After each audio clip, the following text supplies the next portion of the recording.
Hello! ఈరోజు మనం వేడి వేడి అన్నంలోకి పుదీనా చట్నీని ఎలా చేసుకోవాలో చూద్దాము.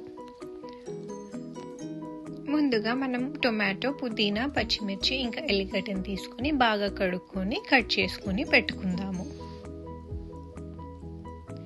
ఇప్పుడు గ్యాస్ పైన ప్యాన్లో ఆయిల్ వేడి చేసుకొని అందులో జీలకర్ర, మెంతులు, నువ్వులు, శనగపప్పు ఇంకా పల్లీలు, ఒక ఎండుమిర్చి వేసుకొని ఫ్రై చేసుకోవాలి. పల్లీలు స్ప్లిట్ అయ్యేంత వరకు.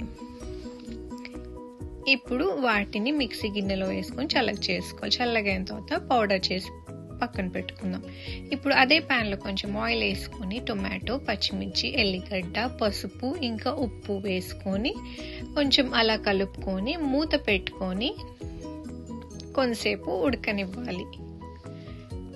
ఇప్పుడు టొమాటో సాఫ్ట్ అయింది కదా, ఇందాక తీసుకున్న మన పుదీనా లీవ్స్ని ఇందులో వేసుకుందాము.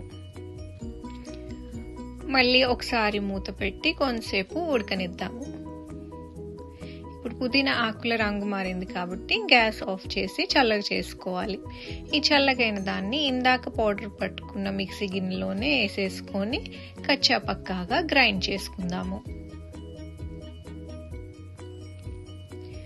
అది గిన్నెలోకి తీసుకోవాలి. ఇప్పుడు తాలింపు కోసం ఒక గిన్నెలో ఆయిల్ వేడవ్వగానే ఆవాలు, జీలకర్ర, ఎండుమిర్చి ఇంకా దంచుకున్న ఎల్లిగడ్డ, కరివేపాకు వేసుకొని తాలింపు పెట్టుకోవాలి.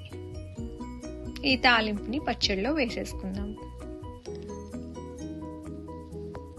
ఇప్పుడు మన పుదీనా చట్నీ రెడీ. ఇప్పుడు వేడి అన్నంని ఒక ప్లేట్లో సర్వ్ చేసుకొని దానిపైన నెయ్యి పోసుకొని ఈ పుదీనా పచ్చడితో తింటే చాలా బాగుంటుంది.